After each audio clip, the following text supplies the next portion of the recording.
What's up, everyone? You're listening to episode 19 of Beats by Jer. I'm your host, Jared Harris. Today, I want to look at a record that I've talked about briefly in two previous episodes, a pair of recaps from last year, episode 4, the best of 2023 so far, and episode 16, 2023 in music. While I've expressed my love and excitement for this album already, I am long overdue for a far greater deep dive. This is the story of a career underdog, one who's persevered and endured for decades, only to sweep the rap category at the 2024 Grammys. Today, we are talking about Killer Mike's seminal solo record, Michael. Released on June 15th, 2023, Michael followed a long run of singles throughout 2022. Run, featuring Young Thug and Dave Chappelle, dropped on July 3rd, while Talking That Shit would follow on October 26th of that year. Don't Let the Devil, featuring Thank You Good Sir and ELP, wouldn't drop until April 19th of 2023. At that point, there was no official announcement for Michael, and given the length of time between releases, there was a lot of uncertainty if an album would actually follow. The announcement would come nearly a month later. Given how single-driven the industry has become with streaming services, this would have been a cool way to see Killer Mike expand as a solo artist without a new record. That being said, we are much better off with Michael as opposed to a handful of scattered singles. This in itself brings up the question of albums in the 2020s.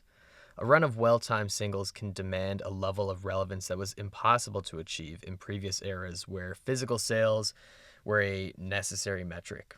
This is further compounded through the fact that you can pair these singles with a tour, new merch, and a massive online presence made up of extensive marketing along with your own postings, and you can carry the presence as a relevant artist currently making waves. For me, albums still matter. It was Prince at the 2015 Grammy Awards when presenting Album of the Year stated, "Like books and Black lives, albums still matter, tonight and always." This was such a eloquent, simple, and to the point idea. Really, it's a look at celebrating culture and artistic achievement, and it's one of those things that is just absolutely stuck with me upon first hearing it almost a decade ago. Albums still matter, less so in the context of demonstrating relevance, but in a more intrinsic fashion. Albums provide context for singles. They're just a greater snapshot of where an artist was during that stage of their creative journey. Furthermore, in the age of streaming and singles, I would make the case that delivering a full-length album, even more so a double album, written and performed with conviction, driven by artistic vision, and is compelling and engaging as a listening experience, is a much more challenging task than ever before. In today's age, an album needs to demand itself as necessary, something that can elevate relevance into something far greater. A worthy album, coupled with everything else necessary, builds an era and is far less likely to be forgotten about on a playlist of assorted singles. Singles are timely. An album is timeless. And Michael, against all odds, achieved this. Back to the lead-up of the record. The album would see the release of two more singles between the announcement and its actual release, Motherless and Scientists and Engineers, the latter of which featured Future, Aaron Allen Kane, and Andre 3000. This was huge. This was prior to any word of New Blue Sun and was Andre's first feature since Goody Mob's 2020 track No Cigar. This sparked rumors of a new album, which Killer Mike played into, claiming to have heard what he was working on, feeding the flames for what was to come. Before we look at the album itself and what was to follow, let's look at the journey Killer Mike has taken leading to this point. Such context will allow for the success surrounding Michael to feel even more of a celebration, while also allowing for much of the lyrical themes of the album to better resonate. Killer Mike made his recorded debut on Outkast's 2000 masterpiece, Stankonia. Mike has a prominent role with not one, but two verses on Snappin' and Trappin', something that is rare for a featured artist in hip-hop, let alone for someone's debut. His visceral and aggressive tone, paired with a relentless flow, made his verses a standout highlight on an album of such ridiculously high caliber. For Killer Mike to stand out among the creative genius of Stankonia, among the masterful verses from Big Boi and Andre 3000, is an impressive feat. So much so that Outkast invited him back a year later for a verse on The Whole World, a long-forgotten, underrated, new song recorded for their greatest hits collection, Big Boi and Dre Present Outkast. The song is such a lost gem,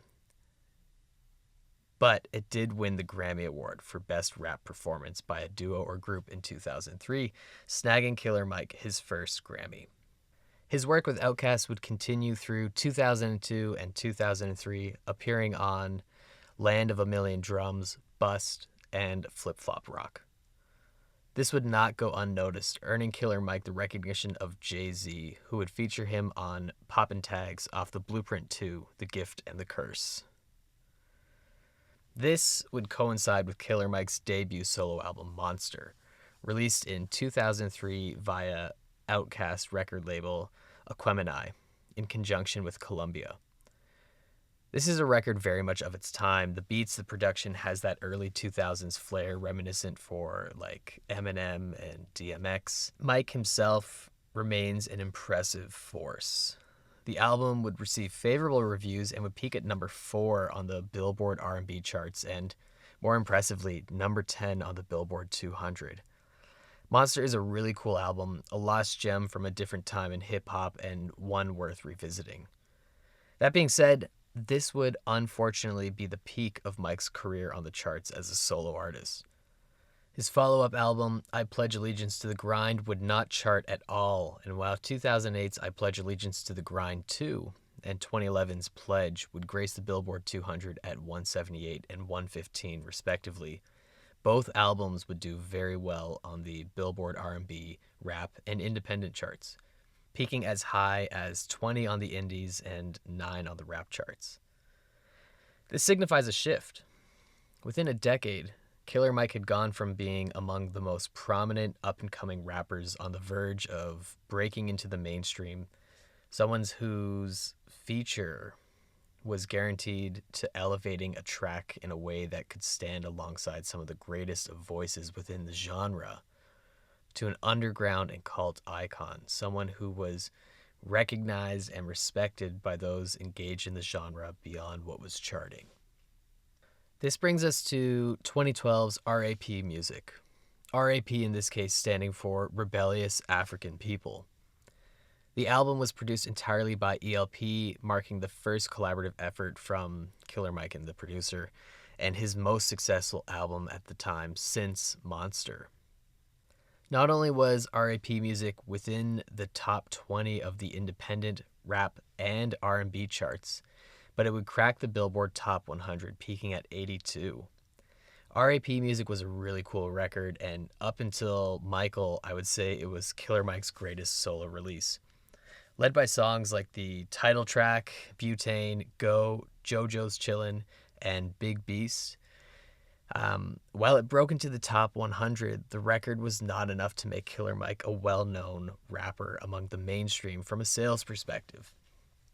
Despite this, however, the record was featured on at least 31 Best of 2012 lists from the likes of Rolling Stone, Exclaim, Consequence, Complex, and Pitchfork, further demonstrating an underground status that was gaining recognition beyond those who didn't mind going out of their way to find new music, but now also on an industry level as well. Critically acclaimed but not selling puts one in an interesting position. Between that and the results of RAP music, Killer Mike and ELP decided to further collaborate under the name Run the Jewels. What was supposed to be a one-album collab has led to an additional 3 records, each one a vital collection among modern hip-hop. Not only did these 4 albums allow for Mike to demonstrate himself as a premier MC, one with a powerful tone accented by relevant and scathing politically charged lyrics. But at this point, we start to see the rise to cultural prominence throughout the 2010s. Through Run the Jewels, Killer Mike walked into a new chapter of his career, which began to see him enter the public consciousness through a number of vehicles. The first, and arguably most significant from a musical point of view, was a shoutout from Kendrick Lamar on his 2015 masterpiece, To Pimp a Butterfly, an album truly worthy of standing among the greatest in not only rap but popular music as a whole. On Hood Politics, Lamar states, critics want to mention that they miss when hip-hop was rapping. Motherfucker, if you did, then Killer Mike be platinum. This is like hearing your Michael Jordan's first choice for a game of pickup basketball. Kendrick, at this moment, is on a total creative peak. He is among, if not the biggest rapper in the world, and he is taking a moment on his song on an album that he knows is going to be massive. He is taking a moment to give props to Killer Mike in a way that says that this is someone who should be recognized, and that if you're listening to me, you should be listening to Killer Mike, but also in a way that's outlining like an underlying level of influence that Killer Mike has had on Kendrick Lamar. It's such a powerful moment. It's like watching two legends fist bump from across the universe. It's something that it remains incredibly relevant. Beyond this, however, when not making records or on the road with ELP in Run the Jewels, Killer Mike hit the political trail in a few fronts. Most notably was his very vocal support for Bernie Sanders during the 2015 Democratic primaries, even going so far as to MC and introduce him at political rallies. The relationship has since grown into a friendship. Back then, Mike had educated Sanders on the ideas of reparations towards African American communities for generations of violence, discrimination, and injustice, something which Sanders began pushing shortly after. Mike had gone on to say, I am here as a proponent for political revolution. We're two angry, radical guys, one 74 and white, one 40 and black, finding common ground. Upon Hillary Clinton winning the Democratic nomination, he stated, if you're voting for Trump or Hillary Clinton, you're voting for the same thing. And of course, Killer Mike would make a few more comments regarding Clinton that would land him in trouble, something which he references in the lyrics for A Message to the Shareholders, Kill Your Masters, off of Run the Jewels 3. On another occasion in 2015, he sought to fight against voter suppression, particularly within the African American community, by running for the Senate representing the state of Georgia. While he did not officially throw his hat in the ring, he encouraged people unhappy with either the Republican or Democratic parties, or those just overall left apathetic after decades of the same thing, to submit a ballot with his name on it. This worked on two fronts. Firstly, it encouraged more people to engage in the democratic process in a tangible way. For a government institution to see an abundance of voters casting ballots for someone not actually running demonstrates a significant loss of faith in the social and political institutions. Furthermore, this was Mike's way of demonstrating that the two-party system is broken and that there are pockets within America that would support and benefit from the presence of educated, qualified, and independent candidates. Not only would this lead to more representation of values at the governmental level, but also this would further pressure established political parties to meet the needs of the people, further stimulating the democratic process. Killer Mike never ran for office, but this was a unique and effective form of political protest. This brings us to one final piece. Killer Mike's docuseries on Netflix, released in 2019, Trigger Warning with Killer Mike. In 6 episodes, Killer Mike looks at the themes of privilege, education, the African American experience in a Black Lives Matter era of America, and religion. His ideology echoes that of Berry Gordy, the founder of Motown, who frequently cited the ideas of economically empowering African American communities through supporting Black businesses as a means of arming communities with purchasing power in order to pursue equality. The series was political in its tone, but sought to build a greater sense of community, continuing Mike's grassroots approach to politics that seeks to empower individual citizens and communities as a whole into leveraging power. It's worth checking out for sure, and with this, we can see Killer Mike has reached the end of the 2010s with more cultural weight than ever. It's the start of a comeback story. 3 Run the Jewels albums deep, with a 4th on the way, a few forays into politics, and a Netflix series later, and Killer Mike was set to enter the 2020s running. The decade would kick off with RTJ4, arguably the best record from the duo, arguably the best rap record of the decade so far, in the top 10 for sure. But the album received global success and critical acclaim and earned the duo a spot opening for Rage Against the Machine on their reunion and last ever, maybe, hope not, tour. Finally, this brings us to 2023's Michael. Over 20 years after Snappin' and Trappin', Killer Mike fought tooth and nail for every step forward in his career, all leading up to what should most definitely be considered his breakthrough solo album. The original record featured 14 songs and sticks the landing without a moment of weakness.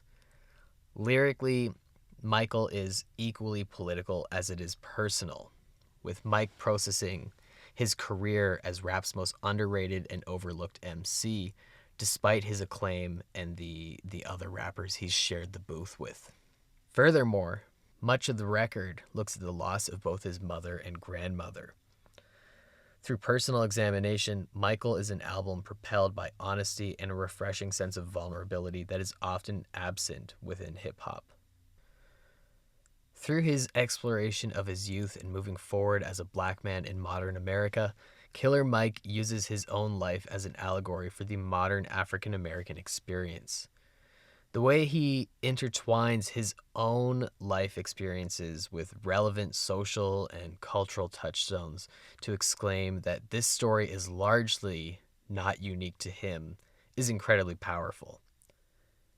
In many ways, he's speaking for himself, sharing his story, his life, his experiences, but he is telling us so much more about a community, about a culture. Slummer, for example, looks at a teenage pregnancy and how the consequences of that could severely affect a woman's ability to access post-secondary education, ultimately making necessary social movements impossible. The final verse has a section where Killer Mike raps, "And had I known your mother wasn't going to never let you keep it, I wouldn't have told my partners. I would have kept that news a secret." This in itself looks at the idea of the social stigma and shame that society collectively casts towards women in cases of teenage pregnancy, accidental pregnancy, and making the decision to get an abortion, right? And Killer Mike himself, is recognizing that through telling people about this incredibly difficult decision, he has been a part of that system that puts the weight of this decision and the shame of it on women. There's a level of honesty on Michael that is really refreshing and makes the album so compelling. It makes the lyrics so important. There's a final section of the song with a voiceover that states, "Boy, if you lived in the ghetto, in the hood, and you'd seen some of these people that was getting pregnant, you would realize that they can't afford to get pregnant, that they don't need to get pregnant. This girl could go to school. This girl is smart." Through his own teenage experience, Killer Mike has illustrated the connection between race, gender, and social class in America, and how in a system that oppresses African American communities, where opportunities are fewer and to miss them can result in far greater consequences. Slumber looks at such a powerful trio of societal factors, right? The lack of opportunities and the lack of opportunities for social movement within African American communities, particularly that of lower income households, the shame and stigma that is put onto women, and how out of those communities they may even face less opportunities. And then we have the class factor that's running parallel between both of these. There's a lot here. A song that's all about teenagers reminiscing about teenage love and all of that. And Killer Mike has somehow intertwined problems that can arise from that affect class, gender, and race. It's such an unexpectedly powerful song that ends in such a different place than where the song actually began. Similarly, Something for Junkies looks at having a family member struggling with addiction, in this case, Killer Mike's aunt, and how we as a collective society neglect to treat addiction effectively, and how often, once again, as a collective, we often reduce people in need because of their struggles. We reduce them down to their choices and their misfortune. We see this in a verse towards the end of the song, somewhere middle end-ish. Mike raps, she said, "Michael, you say you love me. I know you mean it, 'cause you still treat your junkie auntie like a human being."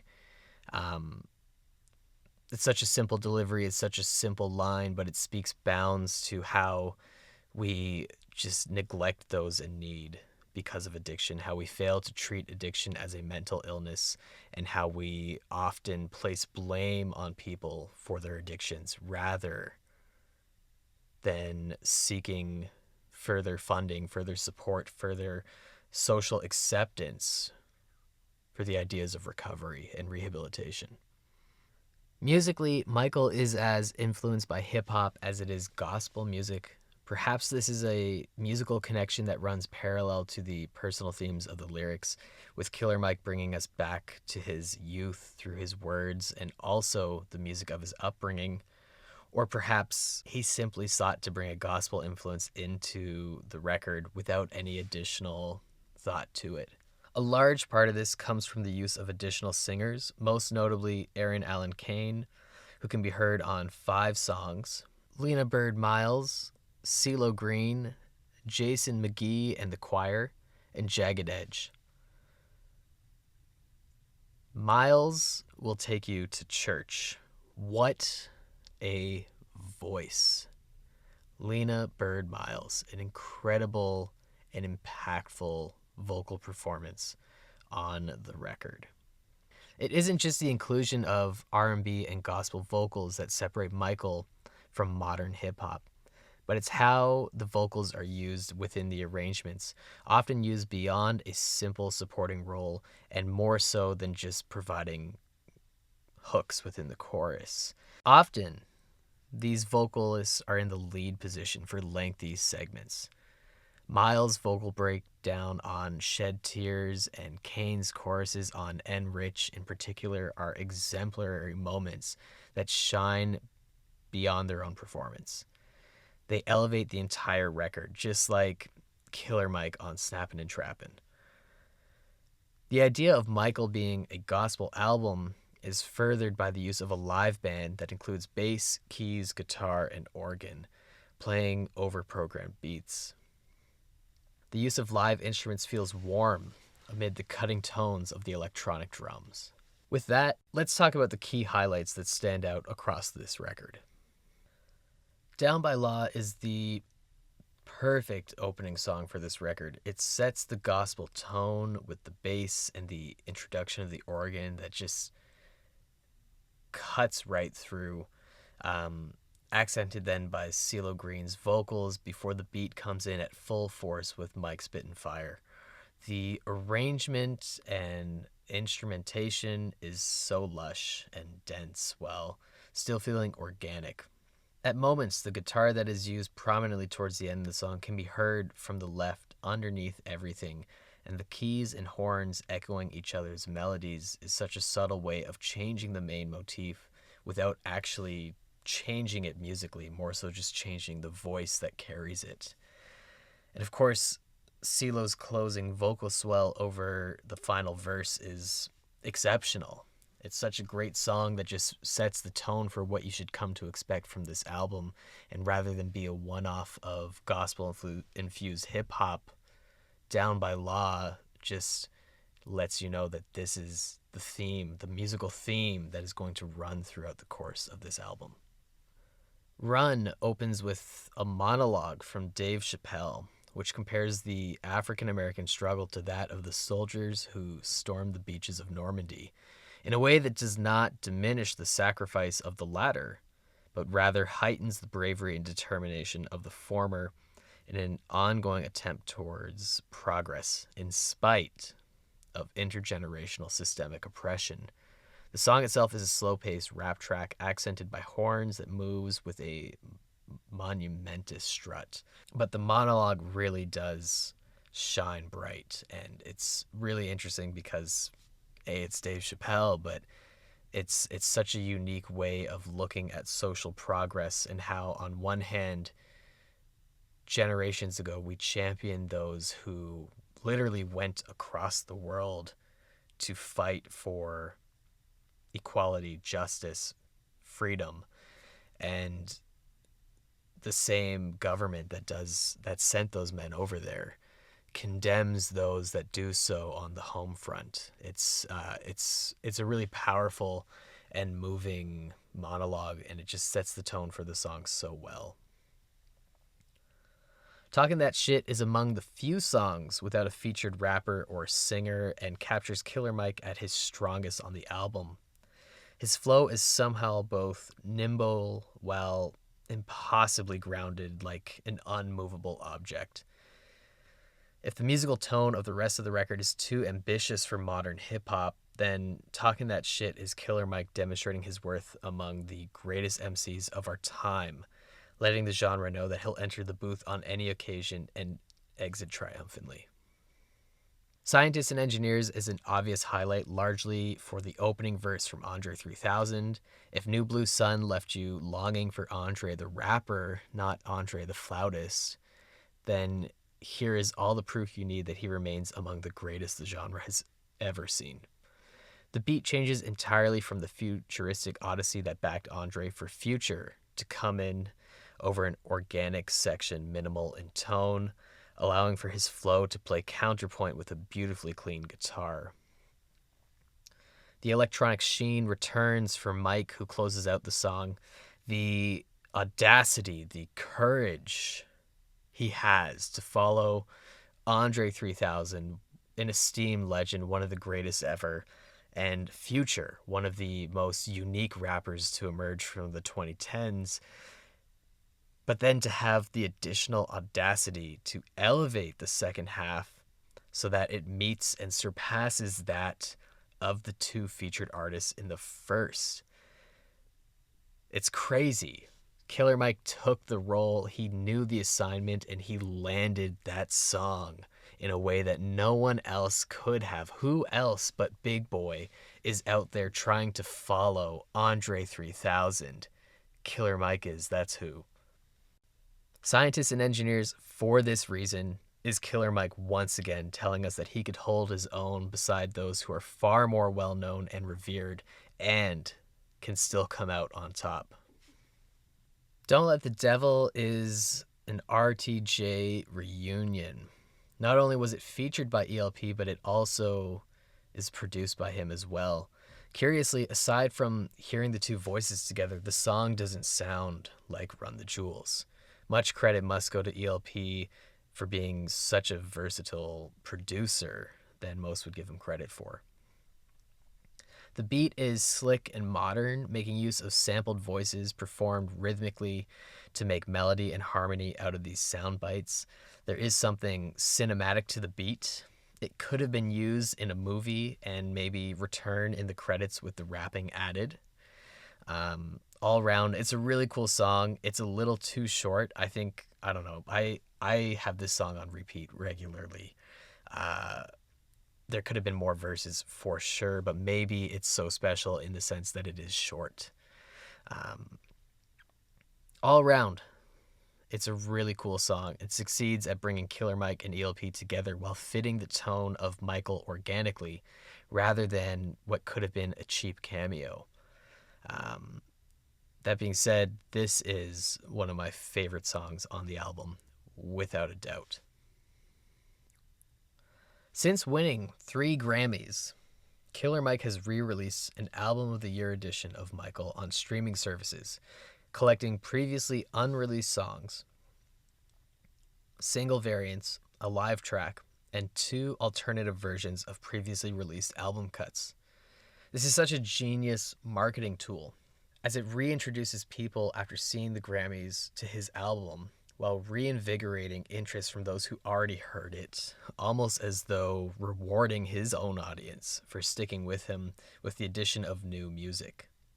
Here are some key tracks from the Album of the Year edition. Yes is the first new track on this edition and sees a solo Mike double down on the gospel vibes as he's backed by a full choir and a church organ. The beat is bombastic and Mike's flow is incredibly impressive. It really is a wonder why this song in particular did not make the cut for the original record. It perfectly captures the synthesis of hip hop and gospel in such a meaningful way. Another great one is Get the Money. Yet again, Killer Mike without a featured artist, but he's rapping in a way that reflects modern hip hop but feels nostalgic for 2000s era Ice Cube. It's a really cool track. And the final new song that is worth mentioning, they're all worth mentioning, but the final new song that really stands out is Act Up. The song is modern, which is perhaps why it was cut from the original record, but it also features one of Mike's strongest flows on the entire collection.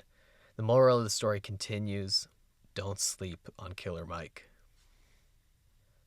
The following 2 tracks, the 2 tracks that really stand out from this Album of the Year edition, are re-recorded. I don't want to say remixed because they sound entirely new, but re-recorded versions of album cuts. The first is Run, featuring Damian Marley, and it's among one of the best releases to come from this record.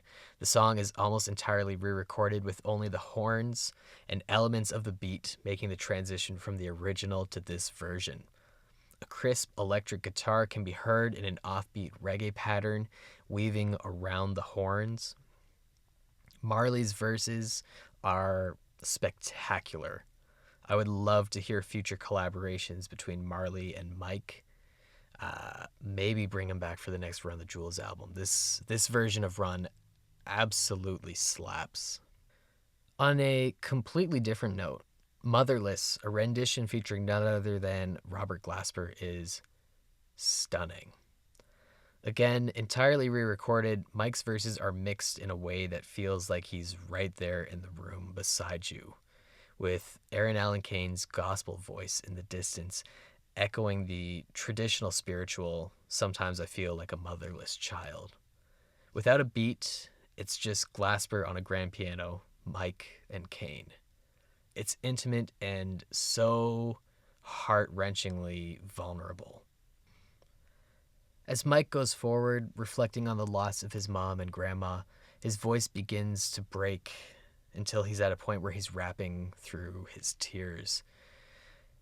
You could almost hear those tears streaming down his face. It's heartbreaking. The song is incredibly emotional. It's such an incredible tribute to those lost, to the love he has for his family, for his mom, for his grandma, for these 2 women that he's discussed at length for having raised him. It's such an emotionally touching tribute, and I think this version completely outshines the one on the original album because we have, in this case, Mike in the most vulnerable, in the most raw state. If it doesn't stir up a storm of emotions within yourself, you should seek professional help because you might be dead. Motherless is just brutally emotional, and it's certain to bring on a good cry. It's so devastating. It's such a incredible addition to the album. I've never heard a rap song this emotive ever. Overall, Michael is a spectacular album that harkens back to early hip hop through its honesty and tone. Without coming close to gangster rap, it connects to that original tradition of reality rap through Mike's ability to deliver a sense of conviction with his lyrics that bridge his story to that of the greater African American experience. Furthermore, the expanded edition of the album is that of substantial quality rather than detracting from the high benchmark of the original 14 songs, something that is so rare as these things tend to become quantity over quality. The perpetual underdog, Killer Mike raps like he's hungry to prove himself, putting it all on the table, leaving absolutely nothing for his detractors. If you missed when hip hop was rapping, then Michael is the record for you. This brings us to the Grammys. The 66th annual Grammy Awards were hosted on February 4th of this year. Killer Mike was nominated for all 3 of the rap categories. Best Rap Performance saw Scientists and Engineers up against Drake and 21 Savage's Rich Flex, Coi Leray's Players, and Kendrick Lamar and Baby Keem's The Hillbillies. Best Rap Song once again saw Scientists and Engineers against Nicki Minaj and Ice Spice's Barbie World, Lil Uzi Vert's Just Wanna Rock, and again Drake and 21 Savage's Rich Flex. Lastly, Rap Album of the Year saw Michael against Drake and 21 Savage's Her Loss, Metro Boomin's Heroes and Villains, and Travis Scott's Utopia. This was a monumental sweep. In all categories, Killer Mike was up against household names within the genre. People who detest rap have all heard of Drake and Nicki Minaj. Nearly everyone nominated has fared better on the charts and have a history with massive singles, something Killer Mike has not.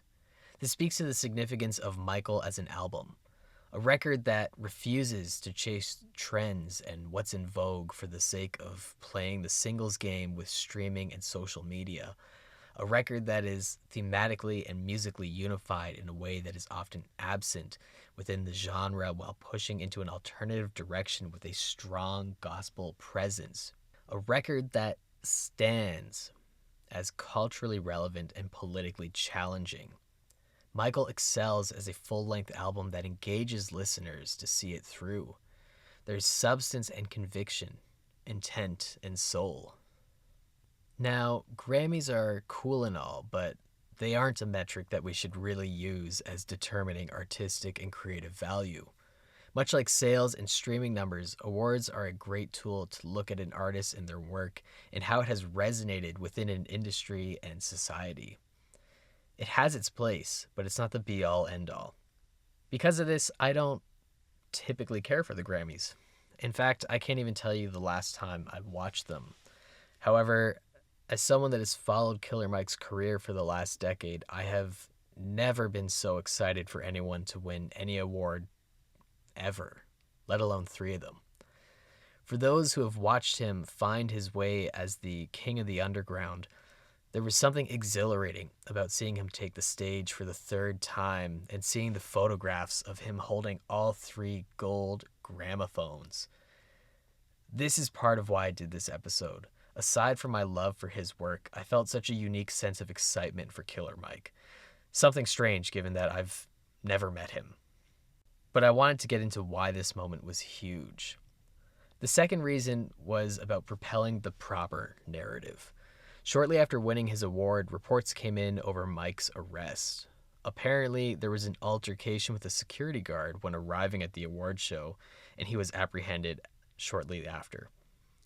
In typical fashion, this became the major headline over that of his major achievement.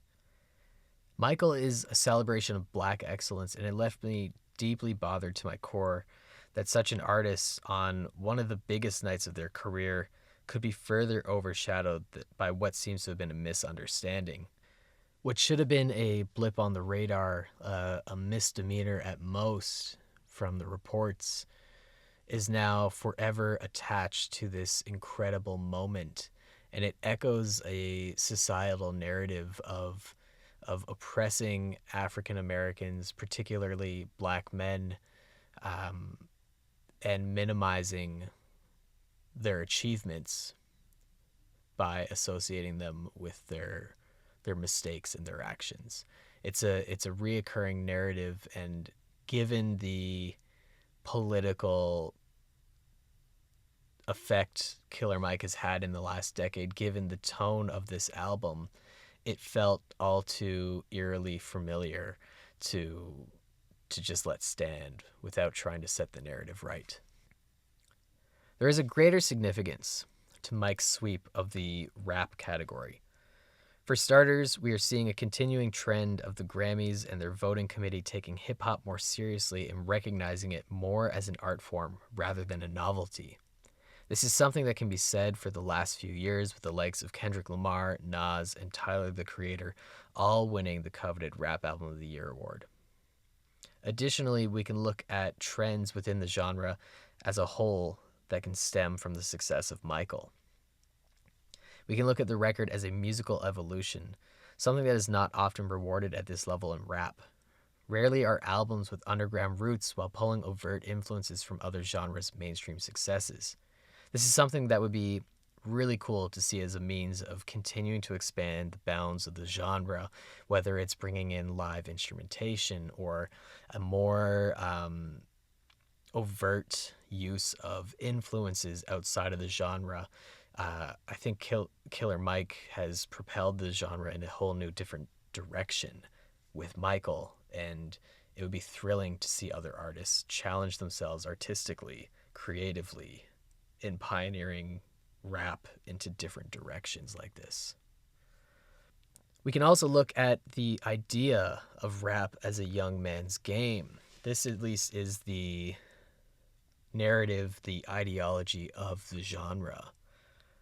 Rap as a whole has little loyalty or respect for aging legends once they stray from the quality of their classic work. And here we have Killer Mike at 48 years old, finding some of the greatest success of his career to date. This is another rarity, and the two of these ideas denote a level of sophistication within the genre, a level of social maturing and refinement that sees rap becoming more than it ever was before. Whether you think Killer Mike deserved to sweep the rap category or not, you must recognize that his victory is an incredibly exciting step forward for the genre, something which should inspire artists to reach for alternative influences and continue pushing with relevant lyrical content and thematically heavy work in spite of the industry. Ultimately, Michael has the power to propel hip-hop in a number of different directions, making the second half of the 2020s ripe with possibilities. And that concludes episode 19. Tune in 2 weeks for the 20th episode of Beats by Jer. I'm Jared Harris, and this is Beats by Jer.